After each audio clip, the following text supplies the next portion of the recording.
जय माता दी। हर हर महादेव। आज हम अपने चैनल पर लेकर के आए हैं माँ भगवती धूमावती तंत्र साधना के कुछ विशिष्ट आयाम पर बात करेंगे। शत्रुओं का नाश करने वाली तथा दुखों की निवृत्ति करने वाली भगवती धूमावती सप्तमी महाविद्या है। महाविद्या धूमावती उग्र शक्ति है। भगवान शिव इसमें धूम्र रूप से विराजित है। जगत की अमांगल्यपूर्ण अवस्था की अधिष्ठात्री के रूप में यह देवी त्रिवर्ण चंचला गलितांबरा विरल दंता विद्भा मुक्तकेशी शूर्पहस्ता काकध्वजिनी रूक्ष नेत्रा एवं कलहप्रिय आदि विशेषणों से वर्णित है। तंत्र ग्रंथों शत्रु संहार दारिद्र्य विध्वंसन एवं भक्त संरक्षण के लिए भगवती धूमावती सदा साधकों की आराध्य देवी रही है। नारद पंचरात्र में भगवती धूमावती की उत्पत्ति की कथा वर्णित है, जिसमें उल्लेख आता है कि एक समय भगवान शिव के अंक में अवस्थित पार्वती भगवती ने शिवजी से प्रार्थना की कि मैं क्षुधातुर हूँ, कुछ खाने के लिए प्रबंध कीजिए भोलेनाथ।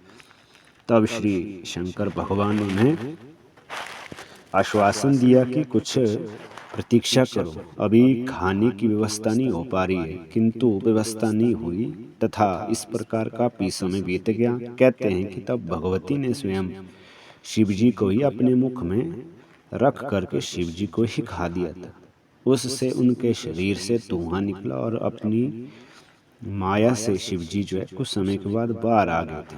तब शिव ने भगवती पार्वती से कहा, मैं एक पुरुष हूँ और तुम एक स्त्री हो। तुमने अपने पति को ही खा लिया, अतः तुम विधवा हो गई हो। अतः सौभाग्यों के श्रृंगार छोड़ करके वैधव्य वेश में रहो।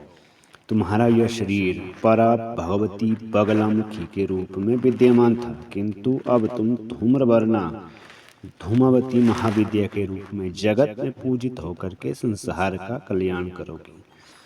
इसी प्रकार दक्ष प्रजापति के यज्ञ में सती के शरीर के हवन से निकले हुए धुएं से भी भगवती धूमावती का आविर्भाव माना गया है।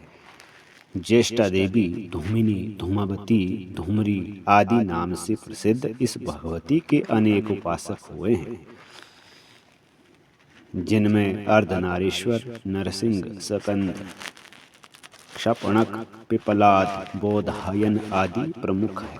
पुत्र लाभ धन रक्षा एवं शत्रु पर विजय प्राप्ति के लिए भगवती धूमावती की साधना करने का विधान है।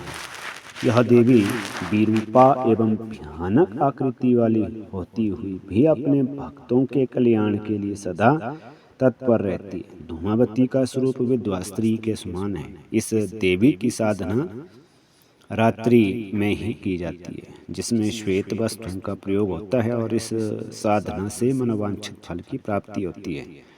इस साधना हेतु सर्वप्रथम स्नान आदि से पवित्र होकर के श्वेत स्वच्छ वस्त्र धारण कर माँ भगवती धूमावती का चित्र अपने सामने स्थापित करें।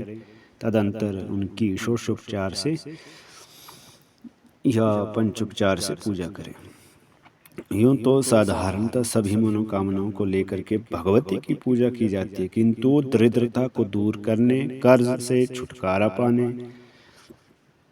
शत्रु से रक्षा एवं किसी के द्वारा मकान आदि हड़प लिए जाने पर देवी की साधना से कष्टों का शीघ्र जो निदान होता है। और देवी के निमित्त हवन आदि क्रिया में आग की लकड़ी का प्रयोग जो विशेष रूप से करना चाहिए। वस्त्र आसन अन्य सामान चंदन धूप दीप नैवेद्य आदि श्वेत रंग के हो। माला तुलसी मोती या आक की लकड़ी की होनी चाहिए। कौवे के पंखों का प्रयोग हवन तथा मार्जन में अवश्य करें। इसमें विद्वेषण तथा मारण आदि कार्यों की सिद्धि होती है। विद्वेषण तथा उच्चाटन आदि कार्य के लिए धतूरे के फल, बीज, जड़ अथवा स्पेद, कटेली के पुष्प, पत्ते तथा मूल से हवन करें। साथ ही हवन में श्वेत तिलों के स्थान पर काले तिल का शाकल्य का प्रयोग करें। दरिद्रता दूर करने के लिए श्वेत तिलों का ही प्रयोग करना चाहिए। वस्तुतः यह शक्ति सर्वत्र व्याप्त है, किंतु इसका भंडारण कोश ज्येष्ठ नक्षत्र है। इनमें से भगवती आसुरी कलह प्रिय शक्ति का आविर्भाव होता है, अतः भगवती ज्येष्ठा भी कही जाती है। इसी कारण ज्येष्ठा नक्षत्र में उत्पन्न प्राणी आजीवन दारिद्र्य दुख का भोग करता है। यही शक्ति धूमवती है।